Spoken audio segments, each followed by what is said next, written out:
Good evening, dear friends, and welcome to Watson's Margins. Edward here. Tell me, has the ink dried on your desk tonight, or does a letter still wait unfinished beside your lamp? Watson believed such small papers held their own quiet confessions, if one troubled to look closely enough. Do subscribe, so no margin goes unread. Now, draw near. For as Holmes maintained, truth rarely announces itself. It waits patiently for the observant eye. Find us too on Spotify. The link rests just below. The Warrant that Vanished. It was upon a bitter morning in November, with the fog lying thick and yellow over the chimney pots of Baker Street, that I came down to find my friend Sherlock Holmes already seated at the breakfast table, though he had touched nothing upon his plate. Before him lay spread a great fan of government papers, columns of figures marching down each page in a neat clerical hand, and he was bent over them with the particular stillness that I had long ago learned to associate with a mind fully engaged. "You will ruin your digestion, Holmes, poring over Treasury accounts before you have so much as buttered your toast," said I, taking my accustomed chair.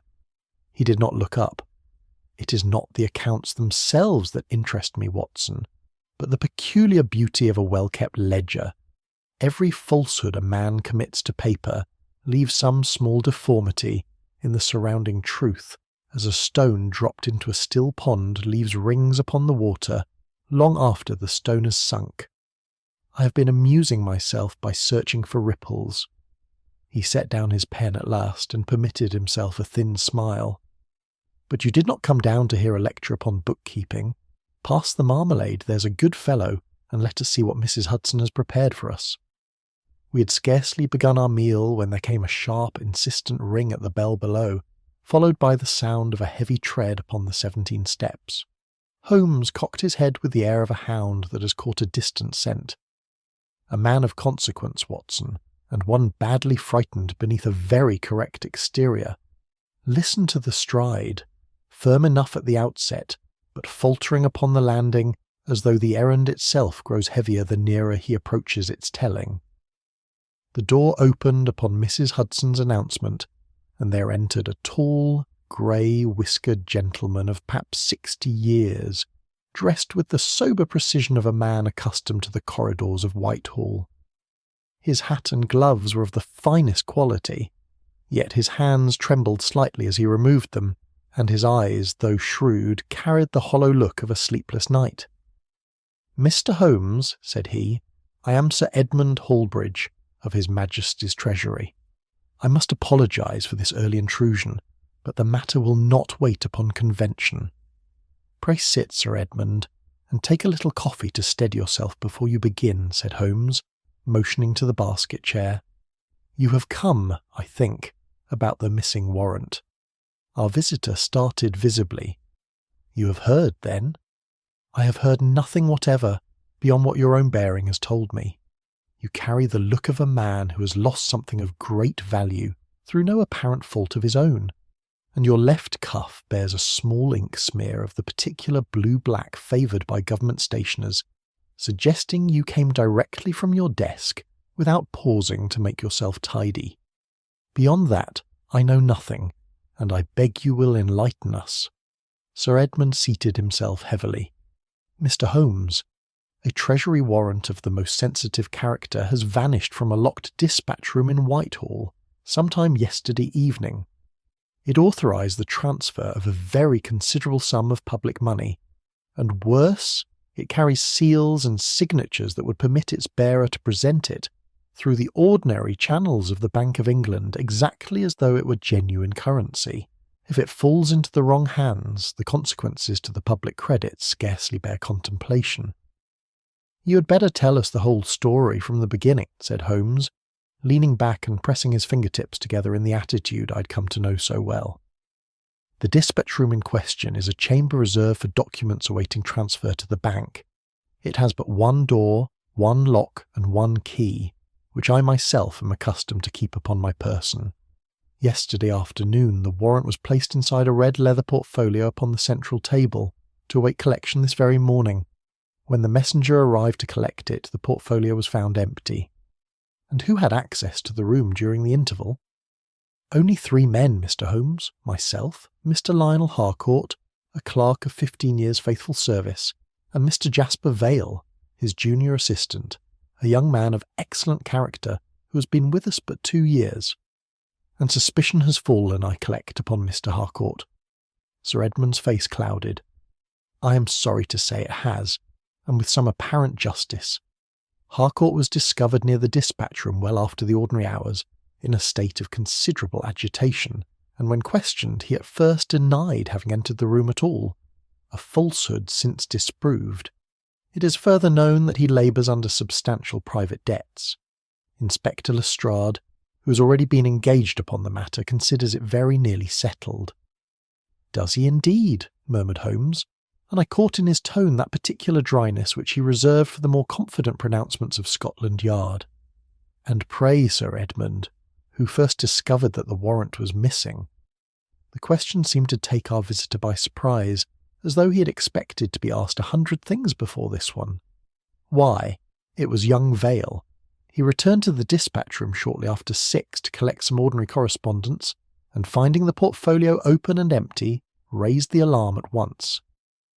Holmes said nothing further upon the point, but I, who had watched his countenance across 100 such interviews, observed the faintest narrowing of his eyes, gone again almost before I had marked it, a flicker no more perceptible than the shifting of light upon water, yet one which told me, as plainly as words, that some thread had caught his attention which had escaped every other eye in Whitehall.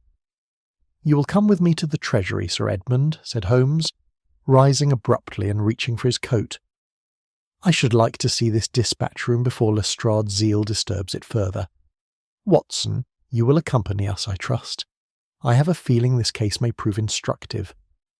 I needed no second invitation, and within the half-hour we were rattling through the fog-bound streets toward Whitehall, upon what was to prove one of the most curious problems in all my long association with Sherlock Holmes.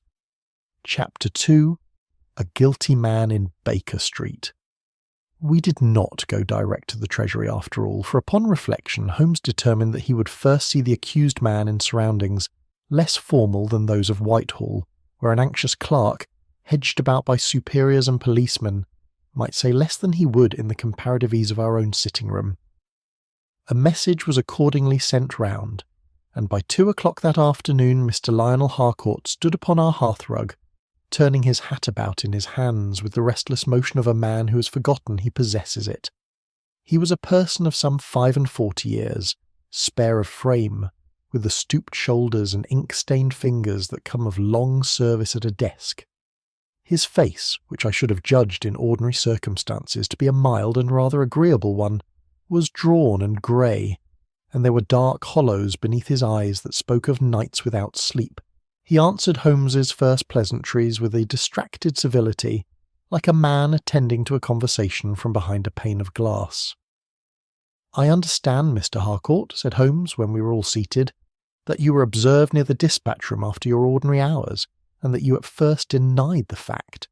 I should like to hear from your own lips why you did so." Harcourt flushed painfully. "I lied, Mr. Holmes, and I am ashamed of it, though heaven knows the lie has done me no service. I did return to the Treasury that evening after the other clerks had gone. I had left something in my desk, a letter, which I was most anxious to retrieve before it could be discovered by anyone. A letter of a compromising nature. Not in the sense you suppose, sir, though I would not have it made public for the world. It concerns a lady. I will say no more than that. Its discovery would cause her the gravest embarrassment, though there is no dishonour in it. I give you my word. And yet you will not show it to us. I cannot, Mr. Holmes. I have burned it since. You must believe me or not as you choose, but I will not drag an innocent name through this business merely to clear my own. I confess that this refusal struck me, upon first hearing, as a piece of very poor strategy for an innocent man, and I glanced at Holmes to see how he received it, but his face betrayed nothing beyond a mild and courteous attention, as though Harcourt had remarked upon the weather. "Very well," said Holmes. "Let us turn to the key. A key was found in your coat pocket which opens the dispatch room as readily as Sir Edmund's own. How do you account for it?" "I cannot account for it at all, Mr. Holmes, save to say that it is not mine, and that I never saw it before Inspector Lestrade produced it from my own pocket, to my utter astonishment. I have asked myself 100 times how it came there, and I can find no answer. And the figures found in your wastebasket corresponding so nearly to the sum named in the warrant? Treasury calculations, sir, nothing more, the ordinary work of my desk. I perform such sums 12 times a week. That they should resemble the warrant's figure so closely is, I suppose, a coincidence, though I own it is a damnable one." Holmes asked a few further questions touching upon the ordinary routine of the dispatch room, the hours at which the 3 men customarily came and went, and the general temper of the office in recent weeks, to all of which Harcourt responded readily enough, though with the flat, exhausted manner of a man who has told his story so many times that the words have ceased to carry meaning even to himself. When at length he had gone, shown down by Mrs. Hudson with an air of unmistakable pity, I turned to my friend. "It is a poor defence, Holmes, is it not? A secret he will not disclose, a key he cannot explain, and figures he dismisses as coincidence. I confess I should not care to plead his case before a jury." "No," said Holmes, "it is a poor defence indeed, which is precisely what recommends it to my attention. A guilty man who has had leisure to construct a story generally constructs a better one than this, Watson. It is the innocent, taken wholly by surprise, who cling to inconvenient truths merely because they happen to be true." Scarcely had he spoken when Mrs. Hudson announced a second visitor, and there entered a young man of perhaps 26, fair-haired, neatly dressed, with an open countenance and an easy, deferential manner that contrasted sharply with the wretchedness of the caller who had preceded him. This was Jasper Vale, and I own that my first impression of him was wholly favourable. He gave his account with a composure that seemed, in the circumstances, almost admirable.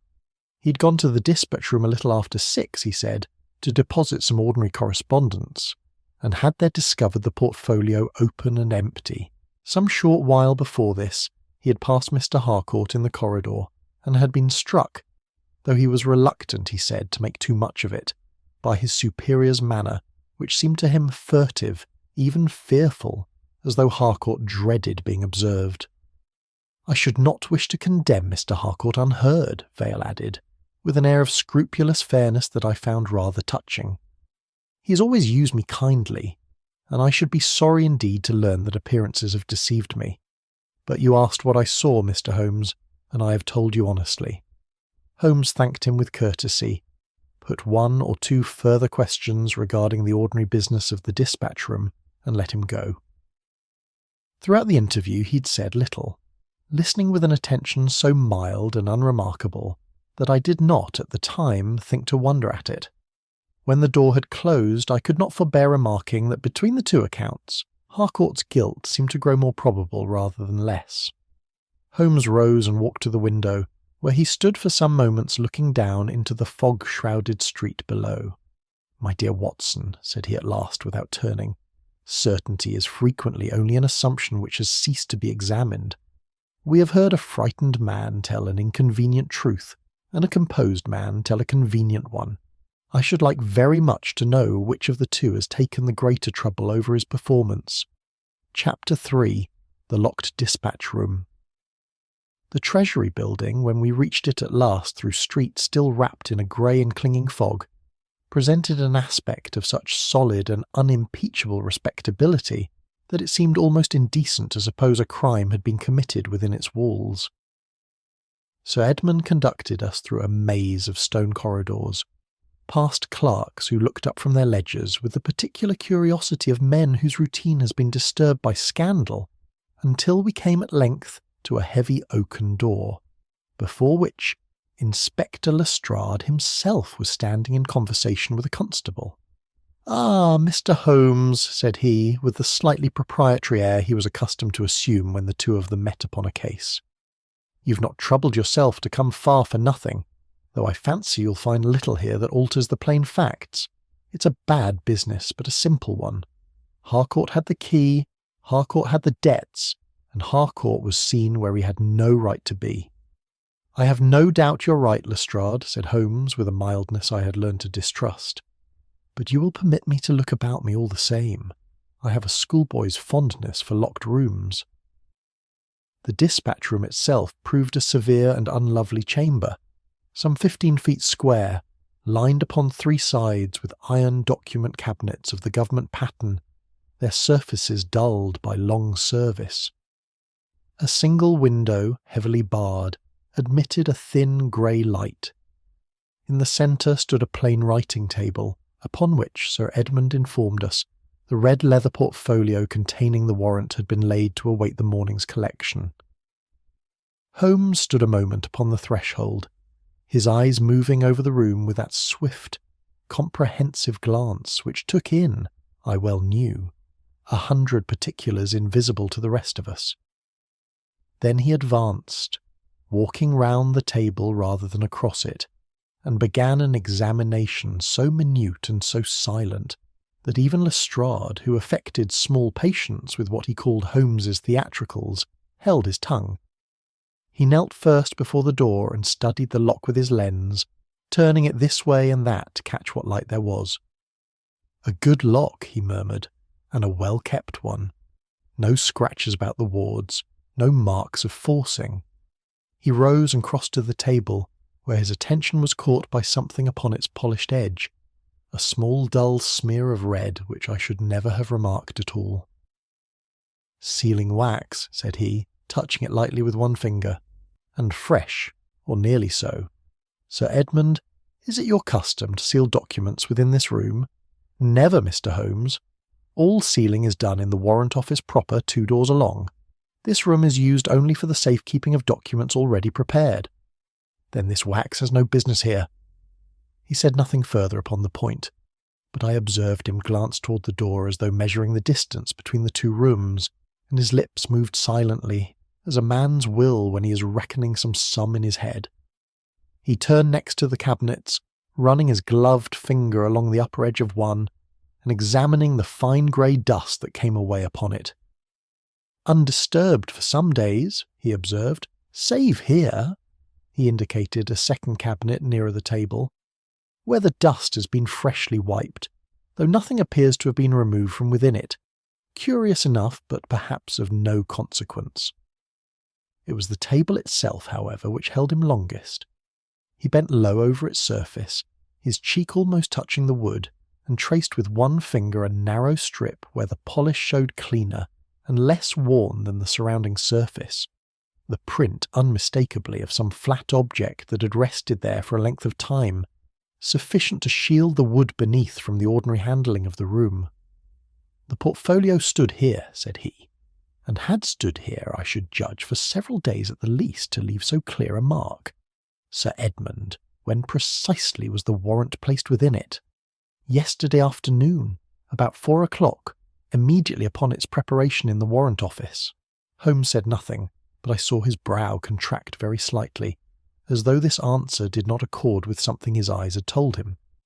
He crossed at last to a small desk beside the door, upon which lay a bound ledger, the timing sheet, as Sir Edmund called it, in which was recorded the hour of every document's entry and departure from the room, together with the name of the official responsible.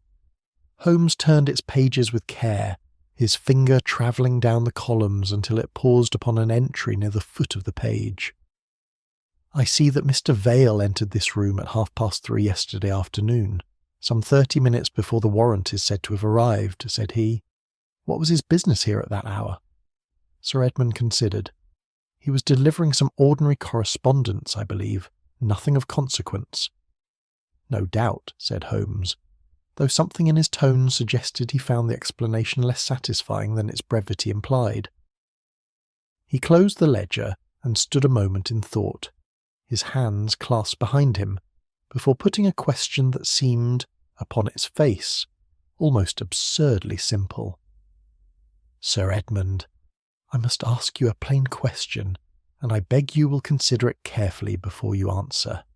Did anyone actually see the warrant itself lying within the portfolio, after it was placed upon this table?" A silence followed, longer than the question seemed to warrant. Sir Edmund's brow furrowed, and I watched the colour drain a little from his face as he turned the matter over in his mind. "I placed the portfolio here myself," said he slowly, "having received it, already closed, from the Warrant Office. I did not open it again. There was no occasion to do so before its scheduled collection this morning." "Then no one saw it here at all," said Holmes quietly. "We know when the warrant is supposed to have been stolen from this room. We do not know, upon any evidence yet produced, that it was ever in this room to be stolen." Lestrade gave a short laugh, though it lacked something of its earlier confidence. "You're not suggesting, Mr. Holmes, that the theft never happened?" "I am suggesting nothing yet, Lestrade, beyond the plain fact that we have all been examining a crime by the light of an assumption which nobody has troubled to test. It is generally the untested assumption, in my experience, that proves the most expensive." He said no more upon the subject, but as we left the dispatch room I noticed him pause once more beside the second cabinet, the one whose dust had been so recently disturbed, and lay his hand flat against its cold iron front, as though listening for some secret it declined, as yet, to yield. Chapter 4. Evidence against Harcourt. Whatever doubts Holmes had planted in the dispatch room found little soil to grow in over the 2 days that followed, for the case against Lionel Harcourt seemed, if anything, to gather weight with every fresh inquiry that Lestrade set in motion. I have observed, in the long course of my association with Holmes, that a false theory is seldom without its own perverse momentum. Once the world has agreed upon a man's guilt, every circumstance appears eager to confirm it, however innocent its true origin. It was Lestrade himself who brought us the first of these discoveries, arriving at Baker Street in a state of undisguised satisfaction that sat oddly upon his sharp, fox-like features. "I think we may close the book on this one, Mr. Holmes," said he, seating himself without invitation and producing a notebook from his coat. "I have had a man making inquiries among the money-lenders of the city, and we have found our motive plain enough. Harcourt visited a certain private lender in Cornhill 2 days before the warrant vanished, and begged, in a state bordering on desperation, for an advance of several £1,000s. The lender refused him. I have it from the man's own clerk, and from Harcourt's bankers besides, that his affairs are in a shocking condition. Debts on every side, and no visible means of meeting them." Holmes received this intelligence with no more than a nod, though I confess it struck me with some force, for a man so pressed might well be driven to desperate courses. "There is more," Lestrade continued, warming to his subject. "A cab driver who works the rank near Whitehall recalls carrying a gentleman answering exactly to Harcourt's description from the Treasury to Charing Cross late on the very evening the warrant disappeared. He remembers the fare particularly, for the gentleman seemed, in his words, 'in a rare state, sir, looking behind him every minute as though the devil himself was on the box.' And I have a clerk from the Treasury, a Mr. Prentice, of unimpeachable character, who overheard Harcourt say to young Vale, not 2 days before the theft, 'By tomorrow this difficulty will be finished.' Now, Mr. Holmes, what do you make of that?" "A great many things might be finished by tomorrow, Lestrade, beyond the commission of a felony," said Holmes. "A debt, a quarrel, a piece of unfinished correspondence. You have found a sentence that sounds well in a police report, but a sentence is not a confession." Lestrade snorted. "You may quibble as you please, but sentences add up, and so do facts. And here is the plainest fact of all." He drew from his pocket a small brass key, which he laid upon the table between us with something of a flourish. "This is the duplicate found in Harcourt's coat, examined now by the Yard's own locksmith, who declares it fits the dispatch-room lock as neatly as the original. There, Mr. Holmes, is your locked room explained, without recourse to any of your ingenious theories about untested assumptions." Holmes took up the key and turned it slowly beneath the lamp, examining it first with his naked eye, and then with the lens he carried always in his waistcoat pocket. I watched his face, and saw upon it that particular stillness which I had learned, over the years, to associate not with satisfaction but with the discovery of some fact at variance with the accepted account. "You will observe, Lestrade," said he at last, "that this key is remarkably clean." "Clean, Mr. Holmes? It has been carried in a man's pocket for some days, I don't doubt, along with his loose coin and whatever else a clerk carries about him. I should be surprised if it were not a little worn." "It is not worn in the manner I mean. See here." He passed the key to me, and I confess that even with the lens I could make little of what he wished me to observe, beyond a faint discoloration, greyish and fine, lodged within the grooves cut for the wards. "There is a residue in the cuttings, Watson, of a character I do not think you will find in the pocket of any clerk who carries his key among his loose silver. I should like to take a sample of it, with your permission, Lestrade, before your locksmith returns the article to its case." Lestrade, though plainly impatient of what he regarded as needless refinement, consented with a shrug, and Holmes drew from his pocket a small paper twist into which he carefully worked a portion of the grey substance with the point of a penknife, folding the paper away without further comment. "You will forgive me, Holmes," said I, when Lestrade had gone, carrying with him the satisfied air of a man who considers his case already won, "but I confess the weight of evidence seems very much against poor Harcourt. The debts, the cab to Charing Cross, the overheard words, the key itself. It forms, does it not, a chain difficult to break?" Holmes rose and stood before the fire, his hands clasped behind his back, in the attitude he was accustomed to assume when a problem had begun to take shape within his mind, though its final form remained yet obscure even to himself. A chain, Watson, is only as strong as the assumption which forged its first link. Consider what we have. A man in debt who visits a money-lender, an act neither criminal nor even unusual among men whose salaries do not stretch to their obligations.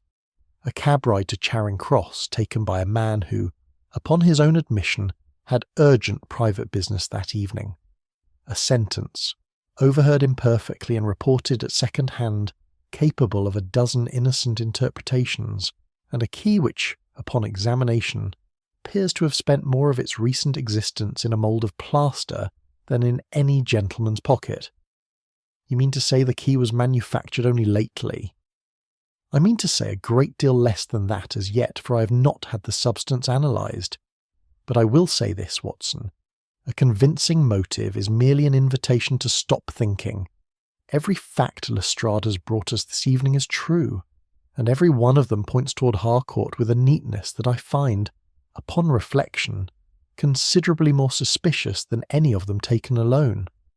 When the evidence against a man arranges itself so obligingly into a single narrative, I have generally found it worth inquiring who took the trouble to arrange it. He said no more that night, but I observed him sit long over his pipe after I'd gone up to bed, the small twist of grey powder lying still unopened upon the table at his elbow, like a question he had not yet found the means to put. Chapter 5. Words Spoken Before Their Time. Holmes devoted the following morning to a task which struck me at the outset as scarcely worth the trouble he lavished upon it, namely the separate interviewing, one by one, of every clerk and porter who had passed through the Treasury corridors upon the day of the theft. Sir Edmund, though plainly puzzled by the request, arranged for the use of a small anteroom adjoining the Warrant office, and there, through the better part of a grey and drizzling forenoon, Holmes received them one after another, asking of each the same simple question: what had they seen, and what had they done, upon the afternoon and evening in question? I sat in a corner with my notebook, as was my habit, and I confess that for the first hour or two I found little in the proceedings to reward attention. The porters had seen nothing. The junior clerks had been about their ordinary business. A charwoman recalled sweeping the corridor outside the dispatch room at 5:30, and finding it, as always, quite empty. It was not, I began to suspect, in the substance of these answers that Holmes's interest lay, but in something else, some quality of manner or of language which I, for all my years beside him, had not yet learned fully to detect. It was only when Sir Edmund himself was called back toward midday that I began to understand the direction of my friend's inquiry. "You will forgive my persistence, Sir Edmund," said Holmes, "but I should like you to describe once more, in your own words, precisely what is missing from the Treasury." "The stolen warrant, Mr. Holmes. I can put it no plainer than that. Just so, the stolen warrant." Holmes made a small note upon the paper before him, and thanked him with courtesy.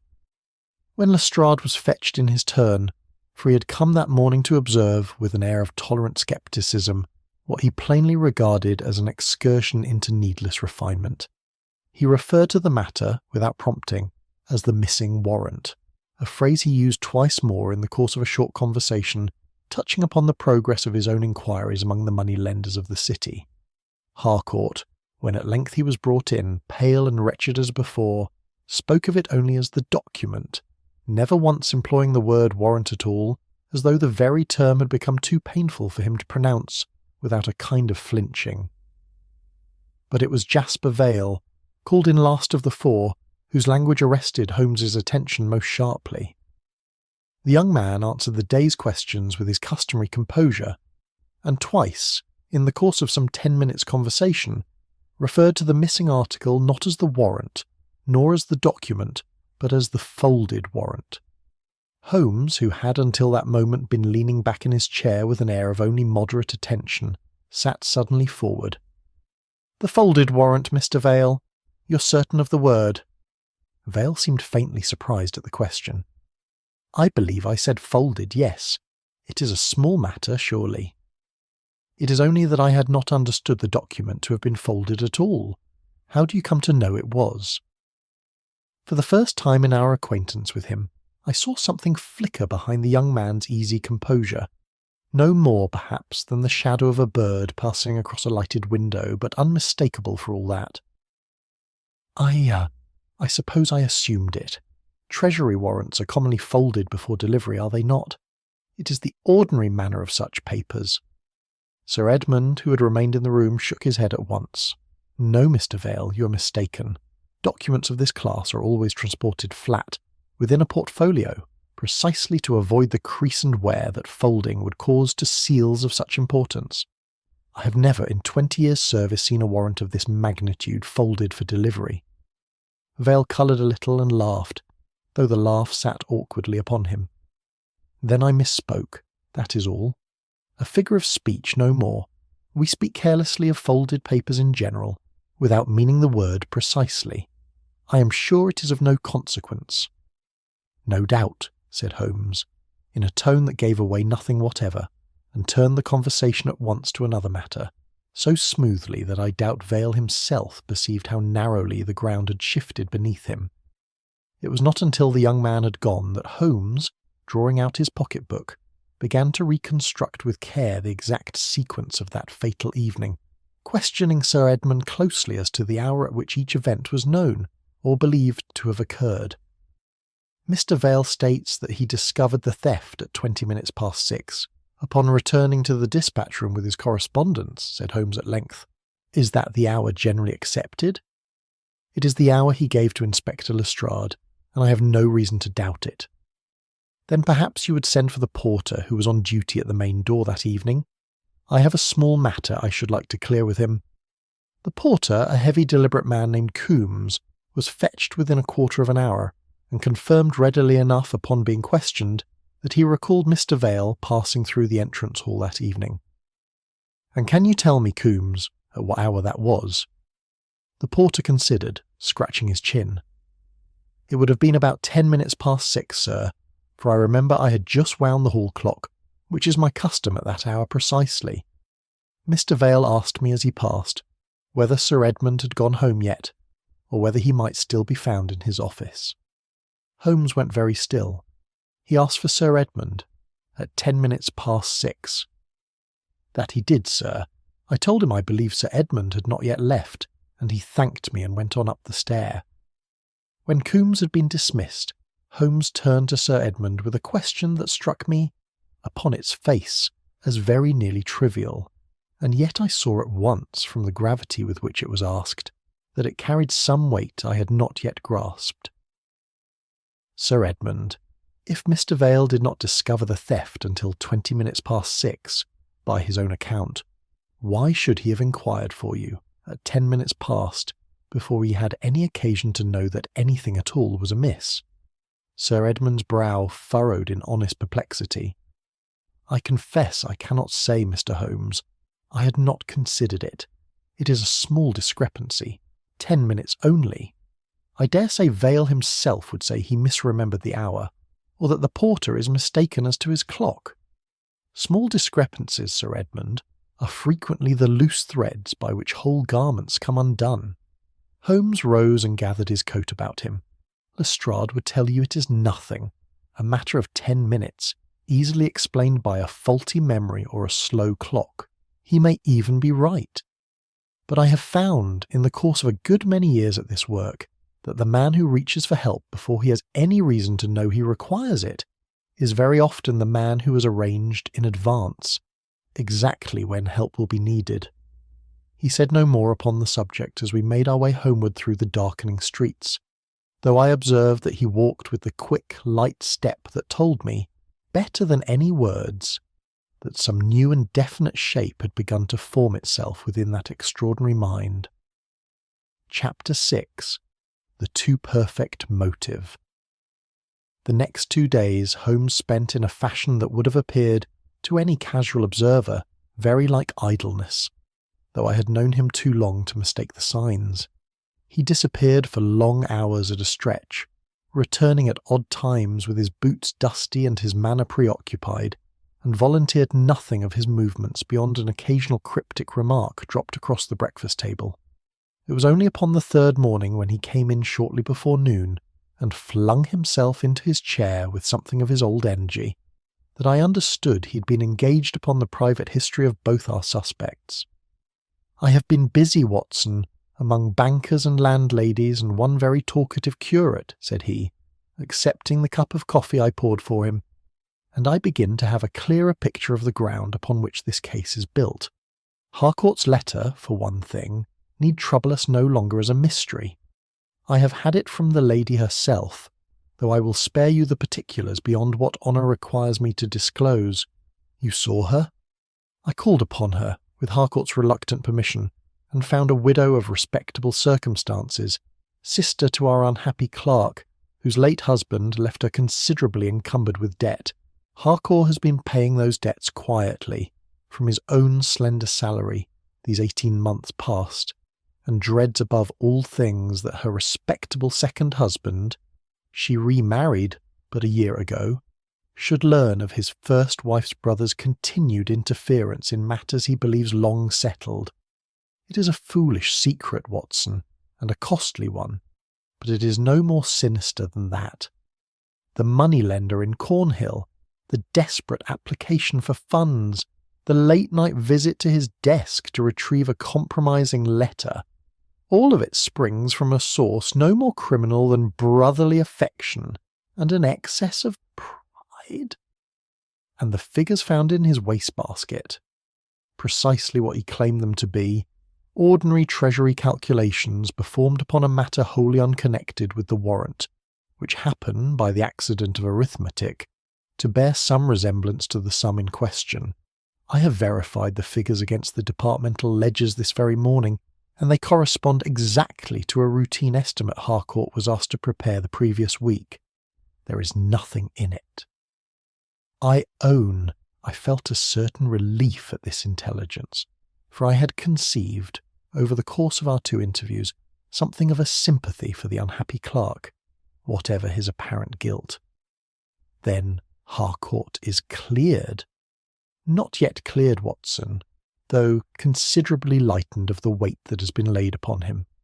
It remains to explain the key and the wax and the 10 minutes that Mr. Vale cannot account for. Holmes set down his cup and drew his chair nearer the fire. It is Vale, in fact, who has occupied the greater part of my attention these 2 days, and I confess he presents a more interesting study than I had anticipated. You suspect him, then? I suspect everyone, Watson, until the facts compel me to release them one by one, which is a very different thing from accusing anyone. But let us examine what I've learned of Mr. Jasper Vale. He's the son of a minor civil servant, respectably, though not brilliantly educated, and has served at the Treasury these 2 years with a diligence that has won him, by all accounts, considerable favour among his superiors. He is unmarried, keeps modest lodgings in Pimlico, owes no man a shilling that I can discover, and has never, so far as the strictest inquiry can establish, given the smallest occasion for scandal. He is, in short, offensively ordinary, the very last man one would select upon character alone as the villain of a Treasury robbery. That would seem to argue in his favour, surely.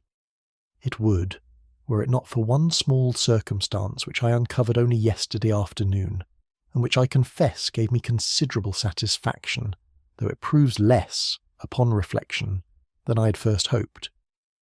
Holmes drew out his notebook and consulted it. Some 6 weeks ago, Vale applied for promotion to a senior clerkship, then falling vacant within the department, a position, I am told, that would have meant a considerable increase both in salary and in standing. His application was refused upon the strength of a report submitted by his immediate superior, recommending against his advancement on grounds of, I quote the departmental language, insufficient steadiness of judgment for a post of trust. That report, Watson, was written by Lionel Harcourt. I sat forward with some eagerness. Then there is our motive, Holmes. A young man passed over through the deliberate act of the very man now accused. What more natural than that he should seek some manner of revenge? But Holmes shook his head, and there was in his face none of the satisfaction I had expected. It is a motive against Harcourt, Watson. I grant you freely, a motive for spite, for malice, for the quiet pleasure of seeing a rival humbled. But it is no motive whatever for the theft of a Treasury warrant worth a small fortune to the public credit. A man does not risk the gallows, or at the least a long term of penal servitude, merely to see another man blamed for his own petty injury. There must be some further object, some more substantial prize, and I have not yet found it. I confess I had expected him to press the point further, but instead he rose and began to pace the length of the room, his hands clasped behind him in the manner that told me his thoughts had already outrun his words. "Consider the matter as a whole, Watson," said he presently. "Every fact that has been laid before us points toward Harcourt, and points with a precision that I find, the longer I examine it, increasingly artificial. His debts were real but explicable. His secrecy was real but innocent. His after-hours visit was real, but for a harmless purpose. And yet each of these true and innocent facts has been arranged, as neatly as playing cards in a conjurer's hand, to form a picture of guilt that any honest jury would accept without a second thought. You believe, then, that someone has deliberately constructed the case against him? I believe that someone with an insider's knowledge of Harcourt's private circumstances, his debts, his secrecy, his habit of returning after hours, has taken those genuine facts and woven about them a false thread of criminal intent. It is not enough, Watson, for evidence merely to be persuasive. When it is persuasive in every particular, when not one thread of the fabric shows the smallest flaw of chance or accident, I begin to suspect the hand of the weaver rather than the honesty of the cloth. Someone has known Harcourt very well indeed, well enough to predict how his innocent actions would appear to eyes already prepared to find them guilty. He stopped by the window and looked down into the street, where the lamplighters were already at their evening work against the gathering dusk. "It is not enough," he said again, half to himself. "There is a second motive here, larger than a young man's grudge, and until I have found it, I do not think we shall see the whole of this affair." Chapter 7. The Warrant Found. The discovery, when it came, arrived with a suddenness that seemed almost to mock the patient, deliberate methods by which Holmes had been conducting his inquiry. We had scarcely finished breakfast upon the following morning when a telegram was brought up, and Holmes, tearing it open with a quick, impatient motion I knew so well, read it through twice before passing it across the table to me without a word. Warrant recovered Charing Cross Station. Stop found beneath bench by railway. Porter, stop please attend at once. Stop Lestrade. We were at the station within the half hour and found Lestrade waiting for us upon the platform in a state of undisguised triumph, an envelope held carefully before him as though it were a relic of some particular sanctity.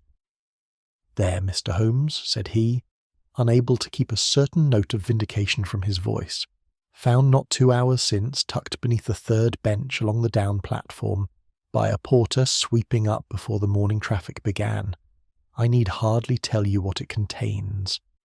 He opened the envelope with something of a flourish, and there, folded twice upon itself, lay the missing Treasury warrant, its seals and signatures intact, its long disappearance ended as abruptly as it had begun.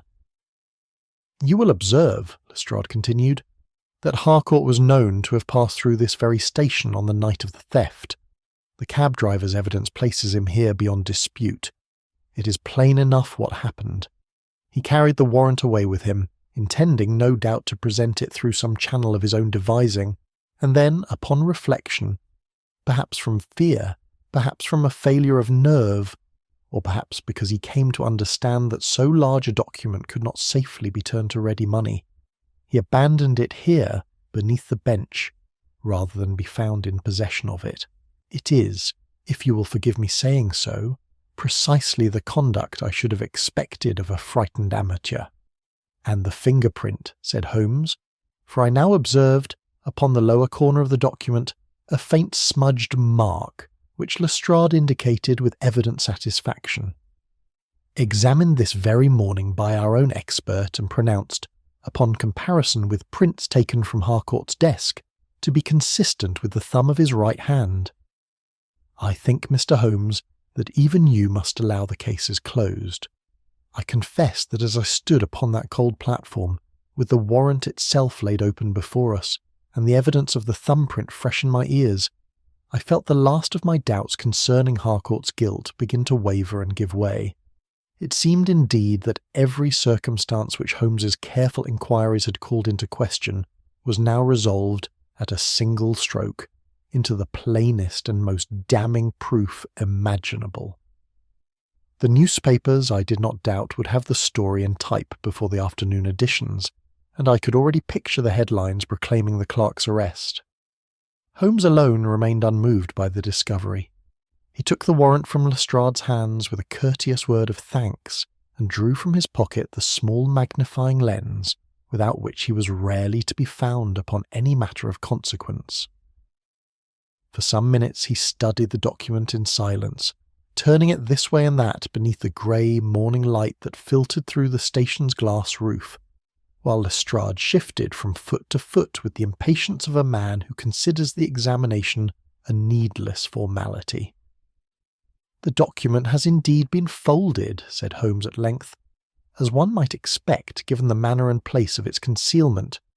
"Just so," said Lestrade, "folded to be carried the more easily beneath a man's coat."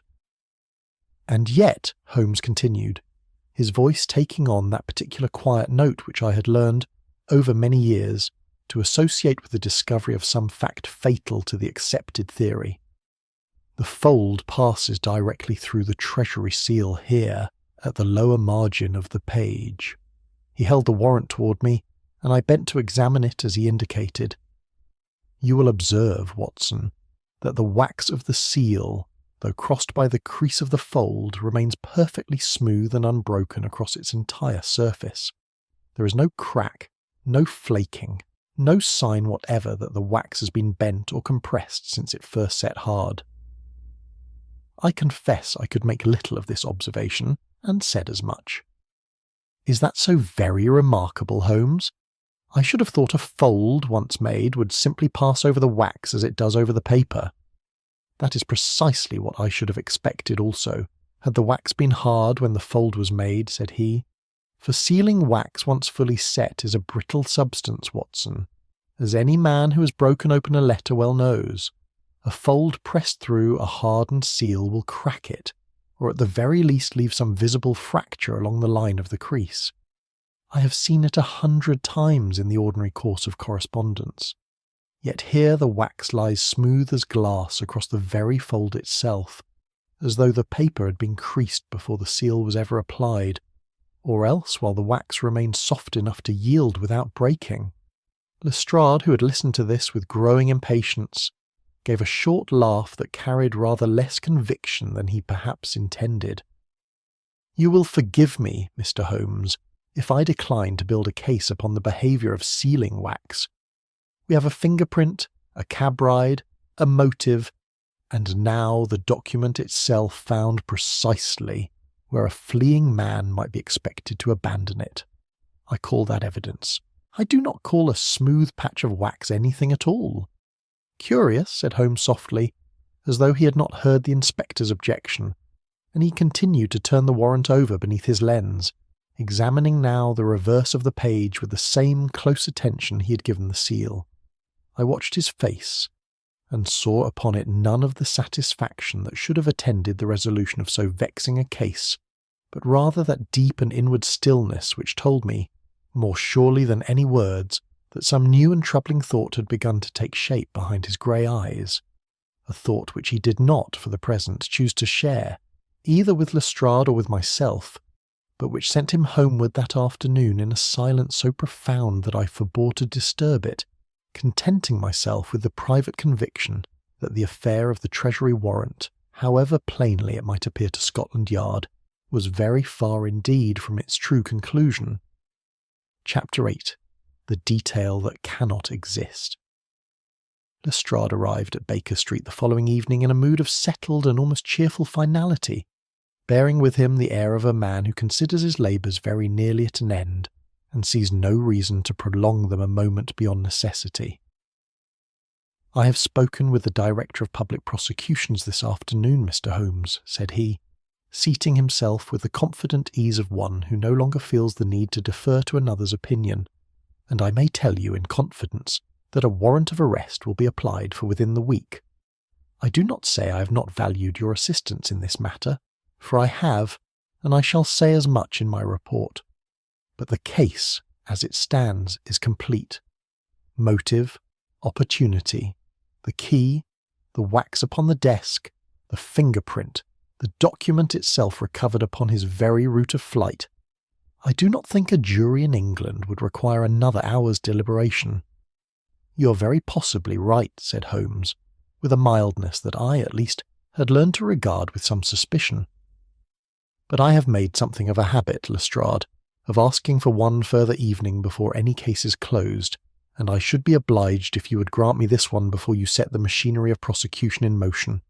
If I am wrong, you will have lost nothing but a night's patience. If I am right, you will have spared the Crown a very considerable embarrassment." Lestrade, whatever his private reservations, had known Holmes too long and too profitably to refuse so modest a request outright, and it was agreed, not without some grumbling upon the inspector's part, that he would return the following evening for whatever demonstration Holmes proposed to make. When he had gone, Holmes drew his chair close to the fire and sat for a long while in silence, his pipe unlit between his fingers, while I occupied myself with the evening paper and forbore, as was my custom upon such occasions, to interrupt a train of thought whose workings I could not hope to follow until it had reached its conclusion. "Let us reconstruct the theory as Lestrade would have it, Watson," said he at length, "and examine it link by link, as a chain is examined before it is trusted to bear a weight." He held up one finger. "Harcourt, driven by debt, procures or fashions a duplicate key to the dispatch room. He enters after hours, removes the warrant from the portfolio, and conceals it upon his person. He travels by cab to Charing Cross, intending, we must suppose, to make his escape, or perhaps merely to consider his next move in some quiet corner away from prying eyes. There, overcome by fear, or by a failure of nerve, he abandons the document beneath a bench, leaving upon it, in his haste, the mark of his own thumb, and returns to his ordinary life to await, presumably, the discovery he must have known was inevitable." "It is upon its face a coherent account," said I. "It is coherent, Watson, in every particular save one, and that one particular happens to be a physical impossibility. He rose and crossed to the table where the warrant, released into his temporary keeping by Lestrade, lay beneath a square of clean paper. I told you yesterday that the Treasury seal was applied to this document while it lay perfectly flat, in the ordinary course of its preparation, and that the fold we now observe passes through that seal without leaving the smallest fracture in the wax. I have since had occasion to consult a chemist of my acquaintance, who deals in nothing but the properties of sealing wax and similar substances, and he confirms what my own observation had already told me. Wax of this particular composition, once applied and permitted to cool, achieves its full hardness within some 4 to 6 hours, and thereafter becomes as brittle as glass. A fold made in the paper after that period would crack the wax beyond any possibility of concealment. Then the warrant must have been folded within those first few hours. Precisely, Watson. The warrant, according to Sir Edmund's own account, was sealed in the warrant office and delivered to the dispatch room at 4 o'clock upon the afternoon of its disappearance. If the fold we now observe was made while the wax remained soft, that is, within some 4 to 6 hours of the sealing, then the document must have been folded and creased at some hour before 10 o'clock that same evening. Harcourt, upon his own admission, and upon the cab driver's evidence besides, did not reach Charing Cross until considerably later than that, well after 11. He cannot, therefore, have been the hand that folded this warrant. I sat forward, feeling the ground of the case shift beneath me as surely as if the floor of our sitting-room had tilted upon its axis. But Holmes, if the fold was made before 10, and the warrant is not known to have left the dispatch room before 6 at the earliest, then someone folded this document, Watson, either within the dispatch room itself before it was ever missed, or very shortly after its removal, and at an hour a good deal earlier than the theory of Harcourt's guilty flight requires. The warrant was not creased in a moment of panic upon a railway platform at midnight.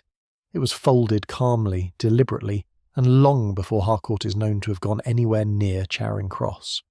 He turned next to the small twist of paper that had lain untouched upon the mantelpiece these several days, and unfolded it to reveal the fine grey powder he had scraped from the grooves of the duplicate key.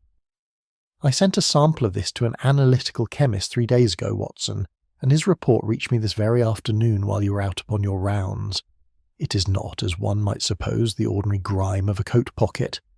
It is a mixture of fine plaster and graphite dust, of a character precisely consistent with the taking of a wax or clay impression of a key, from which a duplicate is afterward cast or filed. The key found in Harcourt's coat, Watson, is of very recent manufacture, a matter of days no more, and bears every mark of having been fashioned by exactly such a process. Then Harcourt did not make it himself. I do not think Harcourt has ever, in the whole course of this affair, done anything more criminal than conceal a private embarrassment from a lady's husband. The key was made by another hand, and placed in his coat by another hand, at some time when he could not have observed the act. Holmes folded the paper carefully away and stood a moment gazing into the fire, his face grave in the flickering light. "Consider it, Watson. The crime we have been investigating did not begin in that locked room at all. It began before the warrant ever reached the dispatch room, in the quiet preparation of a false key, in the careful folding of a document while its seal yet remained soft enough to yield in the patient construction, over days or even weeks, of a case against a man whose private circumstances made him the most convenient of scapegoats. The dispatch room, Watson, was never the scene of the crime. It was merely the stage upon which a crime already accomplished was afterward performed for our benefit." I sat for a long while in silence, turning this extraordinary conclusion over in my mind, while Holmes at last lit his neglected pipe and settled back into his chair with the air of a man who has climbed, after long labour, to a height from which the whole country lies suddenly visible below him. "There remains," said he presently through a wreath of blue smoke, "only the small matter of proving it, and of persuading Lestrade, who is not a man easily parted from a theory, once he has committed his professional reputation to its defence." Chapter 9. The Foundation Removed. It was upon Holmes's own insistence that the final gathering took place within the dispatch room itself, a choice which struck me, when first he proposed it, as a piece of theatrical excess rather foreign to his usual habits, but which I came in time to understand as entirely deliberate. "There is no chamber in England," he remarked to me as we drove to Whitehall that evening, "so well suited to the demolition of a false theory as the very room in which that theory was first constructed." Sir Edmund had arranged the meeting with evident reluctance, for the strain of the past fortnight had told heavily upon him, and Lestrade arrived punctually at 7, wearing the resigned expression of a man who expects to have his time wasted, but has resolved to bear it with what grace he can muster. Harcourt came last of all, escorted rather than invited, his face grey with an exhaustion that seemed to have settled into the very bones of him. And beside him, composed as ever, stood Jasper Vale, who greeted Holmes with the same easy civility he had shown at every previous encounter. We arranged ourselves about the plain writing table, where the red portfolio had once lain, and Holmes, standing with his back to the barred window, surveyed the little company for a moment before he began. "I have asked you here," said he, "because I believe the investigation into the disappearance of the Treasury warrant has proceeded, from its very first hour, upon a foundation which will not bear examination. It has been assumed, by everyone concerned, that the warrant was stolen from this room upon the evening in question. I intend to show you that no such theft ever took place here at all." Sir Edmund started. "Mr. Holmes, I placed the portfolio upon that table myself." "You placed a portfolio upon that table, Sir Edmund, closed and unopened, and you never verified with your own eyes that the warrant lay within it." "I established that fact upon my very first visit to this room, and nothing I have learned since has done anything but confirm it. I believe the warrant was removed before it ever reached this chamber, removed during its preparation in the Warrant Office, by someone who had lawful access to it at that stage, and who delivered here in its place an empty portfolio, confident that no one would think to reopen it before its scheduled collection the following morning." Vale's composure, which had remained unshaken through every previous examination, showed at last the faintest crack, no more than a tightening about the eyes, swiftly mastered. But I, who had learned something of observation in Holmes's long company, did not miss it. "You will recall, Sir Edmund," Holmes continued, "that Mr. Vale entered this room at 3:30 that afternoon, some 30 minutes before the warrant is supposed to have arrived, ostensibly to deliver ordinary correspondence. I put it to you now that he came instead to satisfy himself. The room stood ready to receive an empty portfolio, and that it was he, not Harcourt, who possessed the intimate knowledge of the warrant's preparation necessary to remove it, before it ever left the Warrant Office." "This is monstrous," said Vale, though his voice, I thought, had lost something of its former steadiness. "I had no more access to the Warrant Office than any junior clerk." "You had precisely the access your position required, Mr. Vale, and a further advantage besides, the trust of a superior who suspected you of nothing. Let us proceed to the second stage of your scheme. Having secured the warrant, you required a means of directing suspicion elsewhere, and you found it ready to hand in the person of Mr. Harcourt, whose debts and whose private secrecy you had observed at close quarters for 2 years, and whose report against your own promotion gave you, I do not doubt, a certain private satisfaction in the choosing." Holmes drew from his pocket the small brass key. "You commissioned, or fashioned yourself, a duplicate of the dispatch-room key, taking an impression by the ordinary method of plaster and wax, and you placed that duplicate in Harcourt's coat at some hour, when he could not observe the act. Perhaps upon the coat-stand in the outer office, where I understand it is the custom of the clerks to hang their outdoor things." "You cannot prove any of this," said Vale, but his eyes had begun to move, I noticed, toward the door.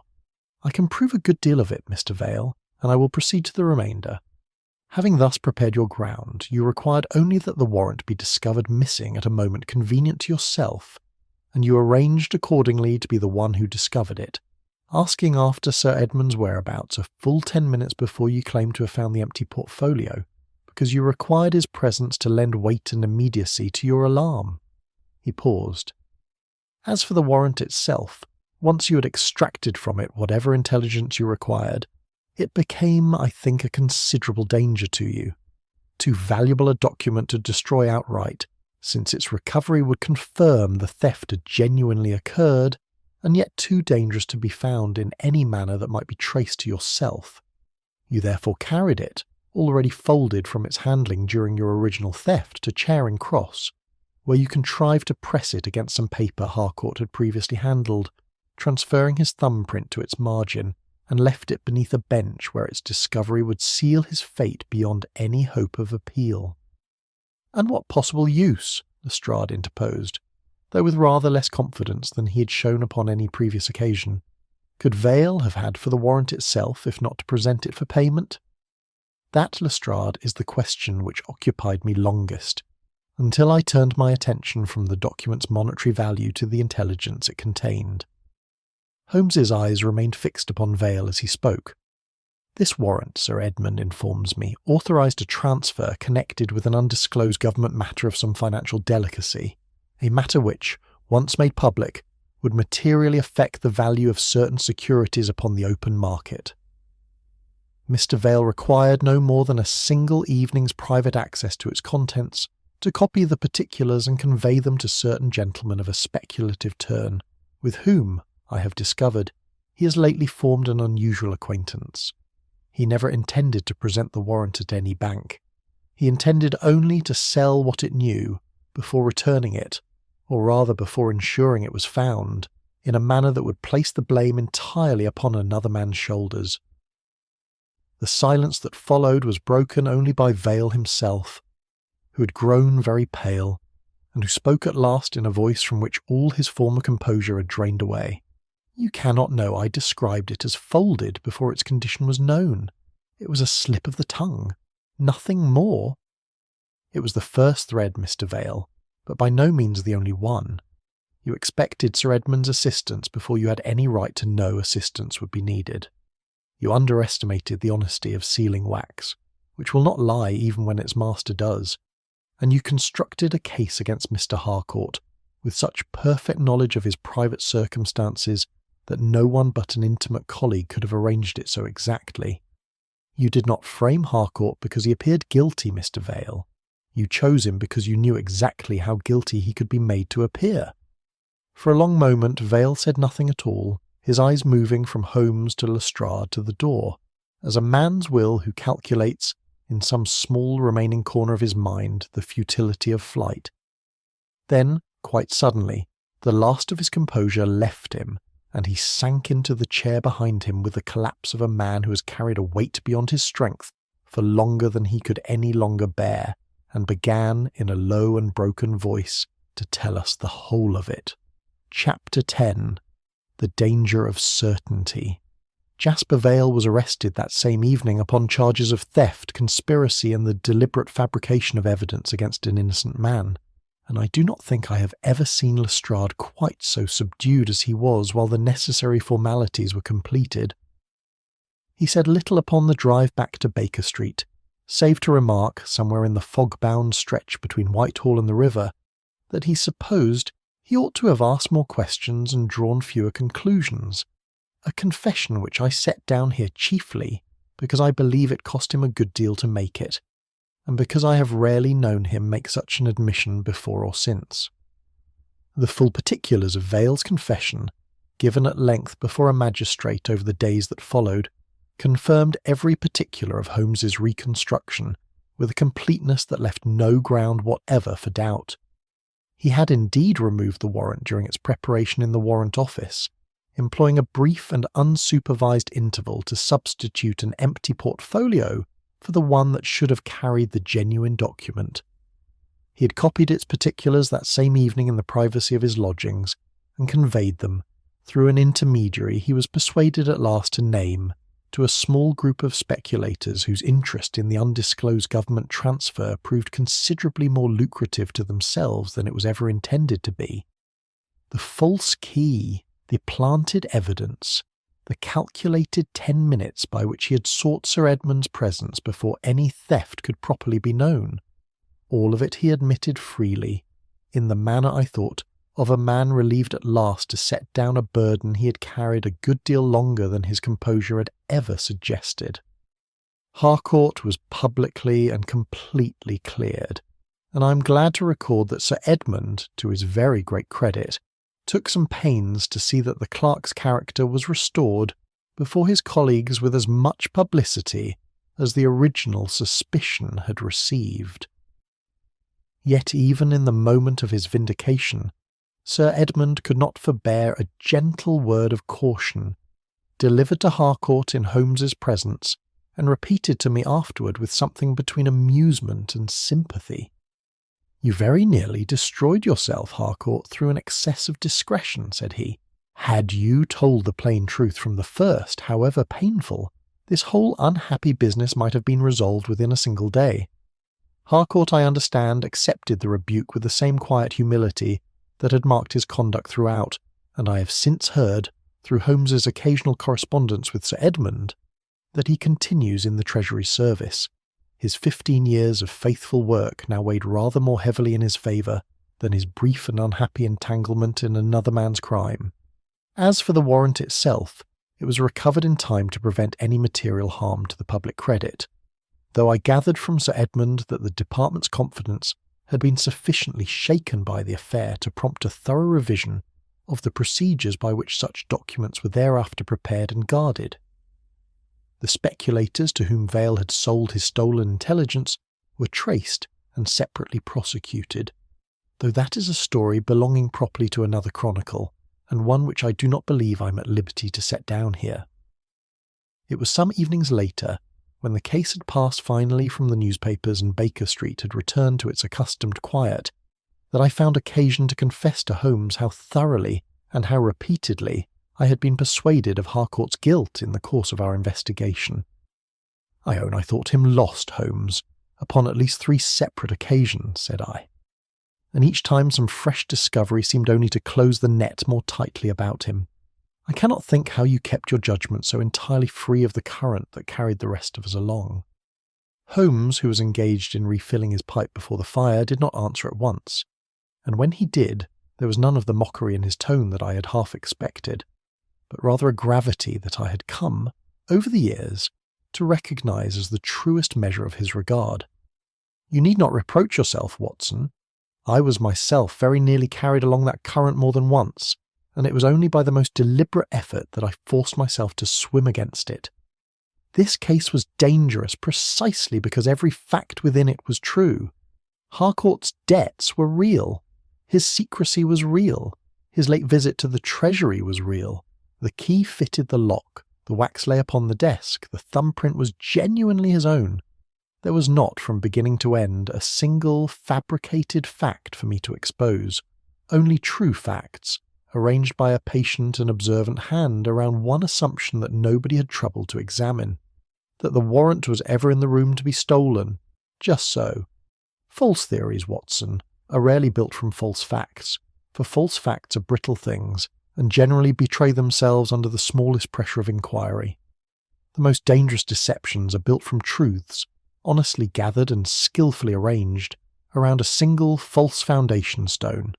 And once that stone is accepted, every subsequent fact, however innocent in itself, appears only to add to the weight of guilt already assumed.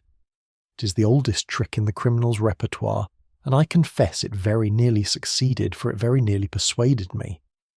I sat for some while turning this reflection over in my mind, watching the firelight play across my friend's sharp, thoughtful features, and it seemed to me, not for the first time in our long association, that the true measure of his genius lay not merely in his power to observe what others overlooked, but in something rarer still, a settled and almost stubborn refusal to grant any fact, however plausible, the dignity of certainty until it had survived the fullest possible examination. "You have taught me a good deal these 10 days, Holmes," said I at last, "though I confess the lesson has cost me something in wounded pride." "Then it has cost you exactly the right price, Watson, for it is a lesson worth learning twice over.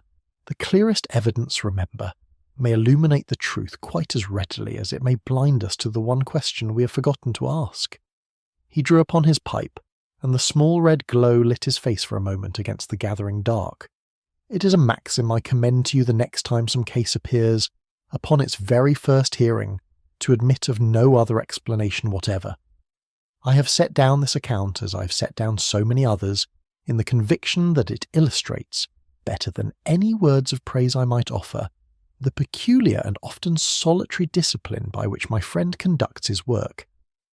And I have thought since, upon many a quiet evening at Baker Street, of the strange and instructive case of the Purloined Treasury Warrant, and of the lesson it left with me, that the surest chain of evidence is worth nothing at all until every link has been tried, separately and without mercy, against the plain, unyielding metal of the truth.